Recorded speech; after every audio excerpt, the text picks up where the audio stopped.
کیونکہ بحث ہے علماء کی اور بحث ہے دین اسلام کے تحفظ کی.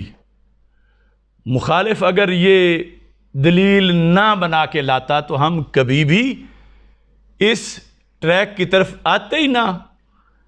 لیکن جب آج کتنے ہیں جو یہ جانتے ہوئے کہ کیا ہو رہا ہے اور دین پر کتنا بڑا حملہ ہے.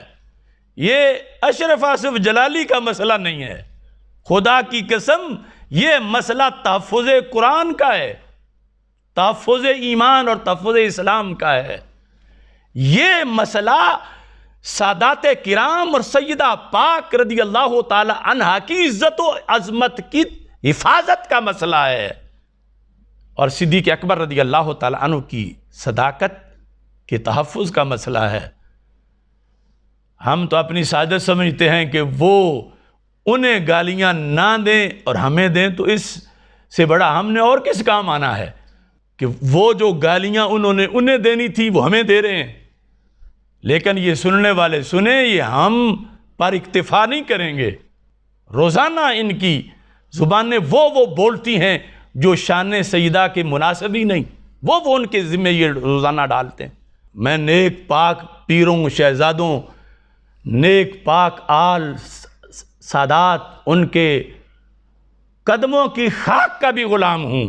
لیکن روافضی چرنوں میں چرنے والے اور پھر اہل سنت کے نظریات پر مست ہاتھیوں کی طرح چل کے روندنے والے، ان سے کہہ رہا ہوں وہ فریب خوردہ شاہی جو پلا ہو کرگسوں میں، اسے کیا خبر کہ کیا ہے راہ و رسم شاہ بازی.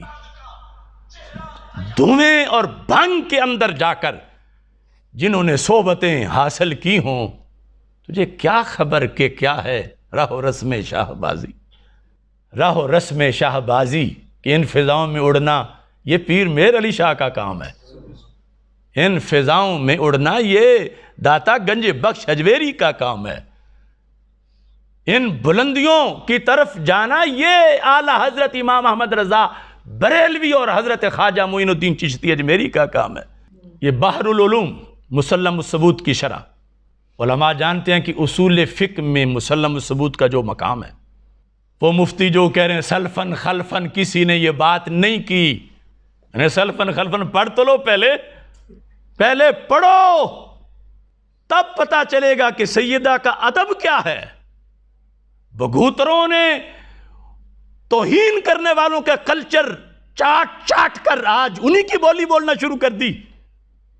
ادب سیکھنا ہے تو اہل سنت ہی سکھائیں گے، سیدنا پیر مہر علی شاہ رحمۃ اللہ علیہ سکھائیں گے، امام احمد رضا بریلوی سکھائیں گے، ادب داتا گنج بخش حجویری سکھائیں گے رحمۃ اللہ علیہ. 286 صفحہ ہے فواتح الرحموت کا، فواتح الرحموت شرح مسلم الثبوت. مسلم الثبوت اصول فقہ کی آخری اتھارٹی ہمارے درس نظامی میں بھی، اس پر اس کی جو شرح بحر العلوم فواتح الرحموت، اس سے صفحہ نمبر 286 سے میں پڑھنے لگا ہوں. اب میں اس کی زیادہ وضاحت نہیں کروں گا کیونکہ میں صرف مفتیان کرام کے لیے پڑھ رہا ہوں اور وہ سمجھ لیں گے. وَأَهْلُ الْبَيْتِ رضی اللہ تعالی عنہم کَسَائِرِ الْمُجْتَہِدِينَ يَجُوزُ عَلَيْهِمُ الْخَطَأُ فِي اجْتِہَادِهِمْ، کہ اہل بیت اطہار رضی اللہ تعالی عنہم کے لیے اجتہاد میں خطا جائز ہے. کسائر المجتہدین، جیسے باقی مجتہدین کے لیے احتمال ہے خطا کا. وہم یصیبون و یخطئون، تو ایسے ہی یہاں بھی اہل بیت اطہار علیہم الرضوان وہ بھی کبھی مصیب کبھی مخطی، یعنی اجتہاد کے لحاظ سے. یہاں صغیرہ کبیرہ گناہ والا معاملے نہیں بات ہو رہی، اجتہاد کے لحاظ سے.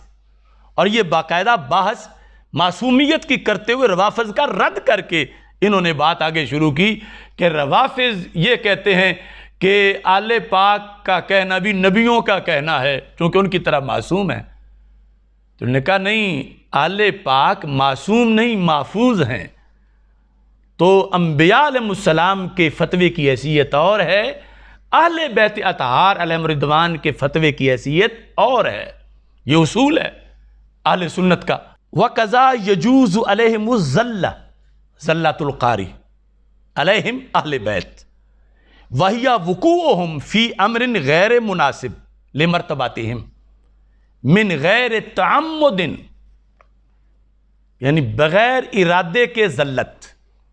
اب آگے اس کی مثال لکھی ہوئی ہے، سلفن خلفن والے ذرا کان صاف کریں۔ کما واقع من سیدۃ النساء رضی اللہ تعالی عنہا من ہجرانہا خلیفۃ رسول اللہ صلی اللہ وآلہ واصحابہ وسلم حین منعہا فدک من جہت المیراث ولا ذنب فیہ۔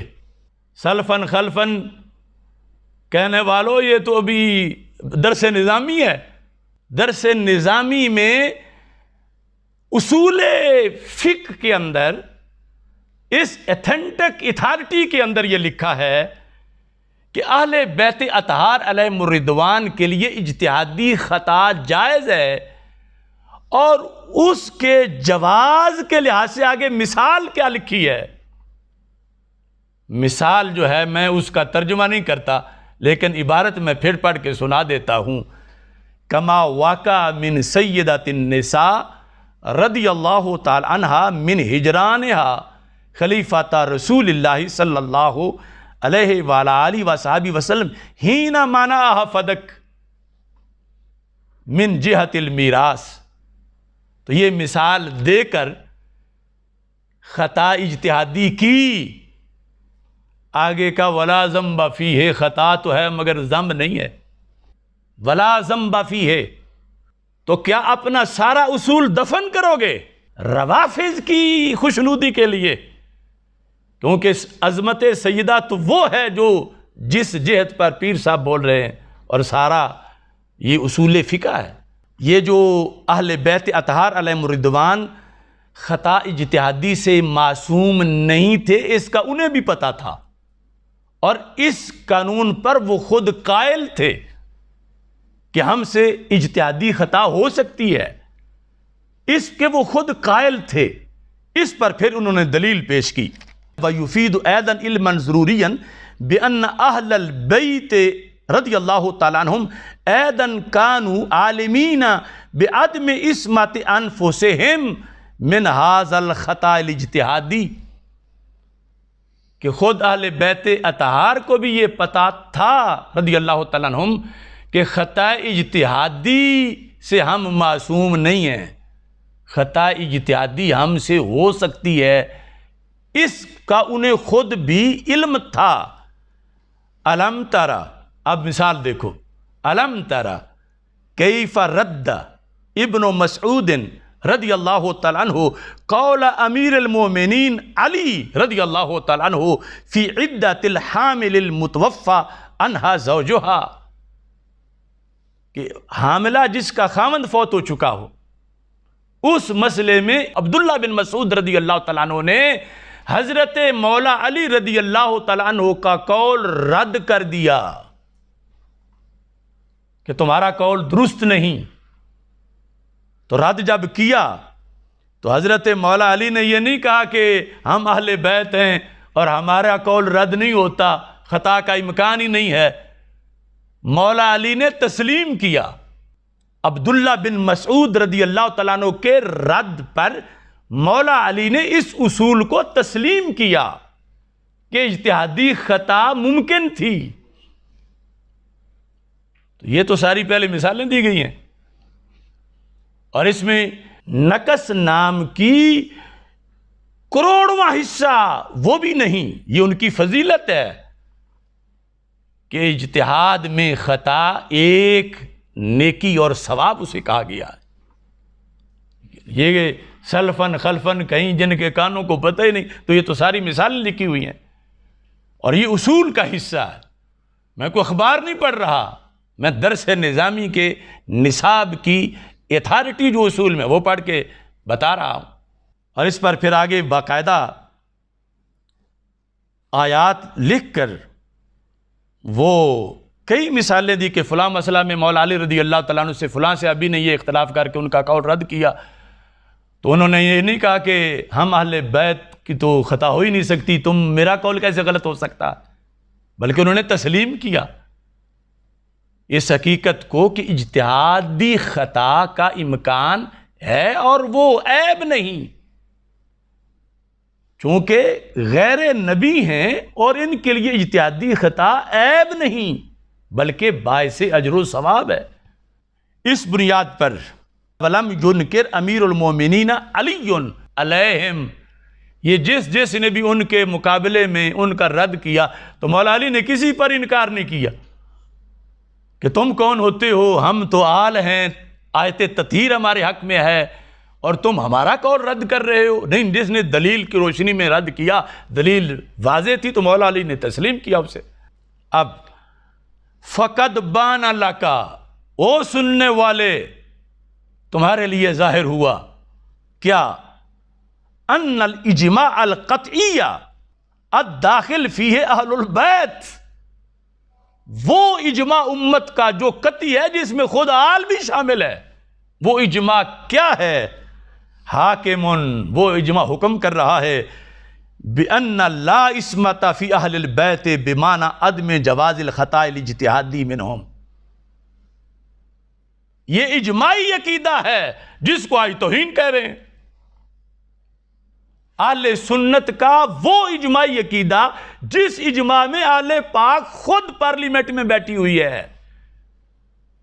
اہل پاک کے مولا علی رضی اللہ تعالیٰ عنہ جس اجماع کا حصہ ہیں، وہ اجماع ہے کہ اہل بیت اطہار علیہم رضوان سے خطائے اجتہادی ممکن ہے، یہ اجماع ہے، لیکن ہے اہل حق کا، بھنگ والوں کا نہیں، اہل حق کا اجماع۔ تو اجماعی عقیدے کے خلاف توہین کے لفظ بولنے والے وہ ہوش کریں، شان سیدہ پاک کا خیال کریں، اور وہ جو امت 14 صدیوں سے جس پر قائم ہے اس کی طرف دیکھیں۔ یہ لکھ کے کہتے ہیں فاحفظ ہو، یہ بات یاد کر لو، پتا تھا کہ بھول جانی ہے لیکن ان کتابوں تک پہنچے گا کون؟ یہ بحر العلوم، یہ حوالہ ابھی میں نے تفصیل نہیں کی، اجمالاً ذکر کر دیا، سلفن خلفن والے ذرا کان کھولیں اور دیکھیں۔ توحید و رسالت کا نعرہ دنیا میں لگانے نکلے ہیں، اللہ